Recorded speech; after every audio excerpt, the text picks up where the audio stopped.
আমি নিজে আয়নাঘরের সাক্ষী, আল্লাহর কসম করে বলছি কাফারা দিতে হবে না। আমাদেরকে এমন রুমগুলোতে রাখা হয়েছে যেগুলো এখনো পর্যন্ত দেখাই নাই। আজকে যেগুলো দেখছেন তার চাইতে ভয়াবহ রুম আছে, তার চাইতেও ভয়াবহ। আমি পোস্ট করছি ফেসবুকে, এক বদমাইশ লিখছে, হুজুর আপনি লিখলেন ছোট ছোট ঘর, এখানে তো 10 জন থাকতে পারবে, বিরাট বড় রুম। এরা এক একটা শুয়ের মতো চুকায় চুকায় খালি পয়েন্টে পয়েন্টে ভুল ধরার চেষ্টা করবে। আরে বেটা, যেই রুমে নিয়ে নির্যাতন করতো আর যেই রুমে সার্বক্ষণিক রাখতো, দুইটা এক রুম না? দুইটা কি না? এক হাত বাই দেড় হাত এতটুকু কবরের মতো যে রুমগুলোতে, এই যে টেবিলটা যেমন দেখতেছেন না, টেবিল, এই টেবিলটা এখান থেকে ওই যে লোকটা, ওই ক্যামেরা এতটুকু লম্বা, ছবিগুলো ভাইরাল হয়েছে, পারলে দেখিয়েন। এমন একটা রুমে মানুষজনকে বছরের পর বছর রাখা হইতো। র‍্যাব 1-এ আমি সেই রুমে ছিলাম। এই এতটুকু রুমের মধ্যে রাখা হইতো।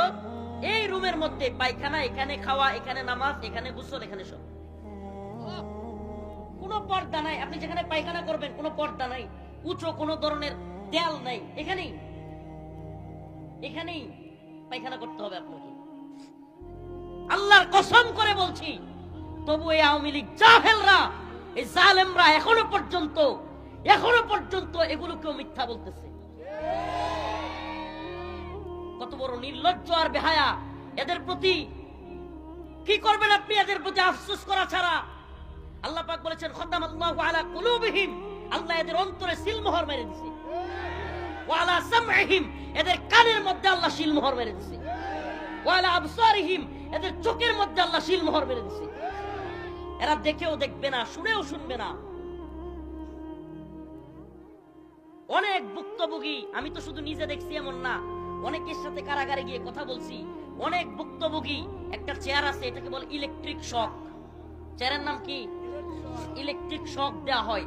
এই চেয়ারের মধ্যে যাদেরকে বসায়া চেয়ার দেওয়া হয়েছে, আমার অনেকের সাথে কথা হয়েছে, অনেককে দেখেছি এই চেয়ারে শর্ট দেওয়ার কারণে সুস্থ স্বাভাবিক একটা মানুষ, অনেক জ্ঞানী বিচক্ষণ মানুষ কারাগারের ভিতরে পাগল হয়ে গেছে।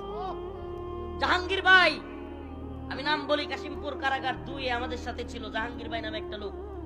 এই আল্লাহর বান্দা অনেক জ্ঞানী মানুষ ছিল, বিচক্ষণ মানুষ। যখন ভালো থাকতো কোরআন তিলাওয়াত করত, যখন ভালো থাকতো মানুষকে সুন্দর নসিহা দিত, নামাজ পড়তো, এখানে দাগ আছে কপালে। কিন্তু যখনই ওই যে ইলেকট্রিক শর্টের পেইন, ভিতর থেকে আবার সেই আঘাত বা ব্যথা শুরু হইতো, পাগল হয়ে যেত, তারে তারে গালি দিত, লাথি মারতো, হসপিটালে নিয়ে বাইন্দা রাখতে হইতো তারে।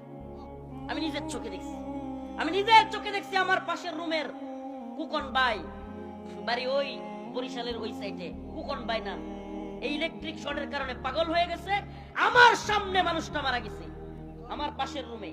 কুকন ভাই চিৎকার করতে করতে দেয়ালের ওই আপনার লোহার যে শিকগুলো আছে, এই কুকন ভাই ইলেকট্রিক শর্ট দেওয়ার পরের থেকে কারোর সাথে কথা বলতো না, নিজে নিজে কথা বলতো। পানি নিতে যাইতো, পানি নিতে গিয়া কুকন ভাই এমন করতো। আমার সাথে কাশিমপুরে থাকা সবাই সাক্ষী, এমনকি একজন বড় সাক্ষী আছে, কয়েকদিন আগে 16 বছর পর তিনি মুক্তি পেয়েছে, আব্দুল সালাম পিন্টু আঙ্কেল, সাবেক বিএনপির মন্ত্রী, শিক্ষামন্ত্রী ছিলেন টাঙ্গাইলের। উনিও ছিলেন ওই পাশের রুমে। আমরা সাক্ষী, ওই কুকন ভাই কারোর সাথে কথা বলতো না, একা একা কথা বলতো।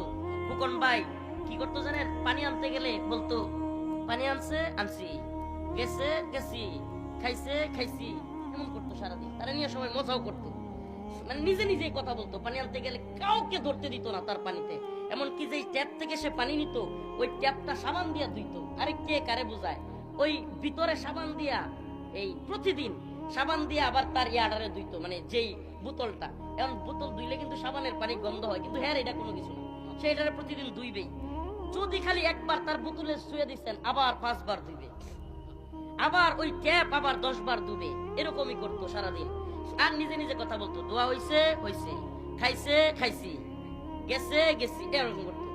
কয়েকদিন পর এই কুকন ভাই আমার পাশের রুমে, ওয়াল্লাহি আল্লাহর কসম, এই ইলেকট্রিক শর্টের কারণে, নির্যাতনের কারণে ওই লোকটা কেউ সাথে কথা বলতো না, কখনো তার রুমে কেউ যাইতে দিত না। কিন্তু তার এমন অবস্থা হয়েছে, এই রুমের ভিতরে দেয়ালের রডগুলো ধইরা চিৎকার এমন করতেছিল। আমি পাশের রুম থেকে শুনতেছিলাম, কাঁপতেছে তার শরীর। জীবনে কোনোদিন কারোর সাথে কথা কয় না, কিন্তু ওই দিন ওই রাত্রে যেদিন মারা যায় খোকন ভাই, ওই দিন ডাকতেছিল চিৎকার করে করে, কাশিমপুর কারাগার 2,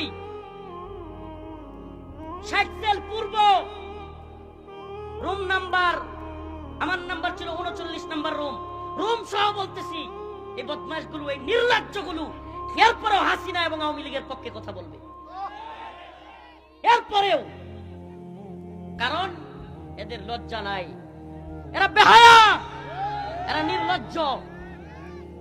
আল্লাহ আমাদেরকে কি বলবো, আল্লাহ এদেরকে ফিরে আনুক, এদেরকে হেদায়েত দান করুক।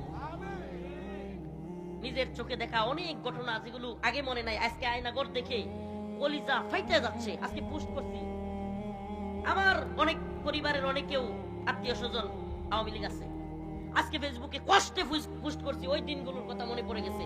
হঠাৎ করে ওই নির্যাতনের ওই স্টাইল, ওইগুলো দেখা আমাকে ওই চেয়ারে বসানো হয়েছে। ওইগুলো দেখার পরে আজকে ফেসবুকে পোস্ট করলাম, আওয়ামী লীগ যারা করবে, এখনো পর্যন্ত ওই জালেমদের পক্ষ যারা নিবে, এখনো পর্যন্ত যারা এই গুম খুন গণহত্যা নির্যাতন নিপীড়ন, আলেমদের উপর জুলুম, আলেমদেরকে নির্যাতন করে ফাঁসি দিয়ে মেরে ফেলা, আলেমদের দাড়ি ধরে টেনে হিচড়ে নিয়ে যাওয়া, এত জুলুমের পরেও এদের আমি ব্যক্তিগতভাবে আমি সিদ্ধান্ত নিয়েছি এদেরকে বয়কট করা। সমাজে আমি বলি, আপনারা সামাজিক ভাবে এখনো পর্যন্ত তারা তওবা করে ফিরে আসবে না, এদেরকে সামাজিক ভাবে বয়কট করুন। এদের বিবাহ দিতে যাবেন না, এদের সাথে সন্তান বিয়ে দিবেন না, এদের জানাজায় পর্যন্ত শরীক হবেন না।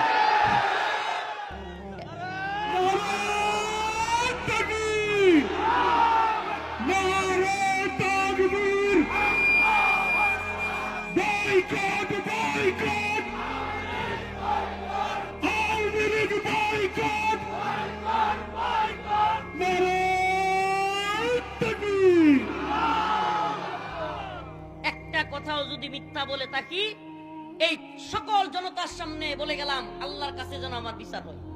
আর কি বলবো, আর কি বলবো? আল্লাহ, আপনি আমার বিচার করিয়েন যদি কোনো কথা মিথ্যা বলে থাকি। আমি নিজে একজন রাজ সাক্ষী, আমি নিজে ছিলাম, আমি নিজে ভুক্তভোগী। র‍্যাব 1 গুলো আরো নৃশংস। আমি চিৎকার করে করে পাশের রুম থেকে মানুষের আওয়াজ শুনতাম, কান্নার আওয়াজ, আমি নিজে শুনছি। আল্লাহি কসম, আল্লাহর কাফারা দিতে হবে।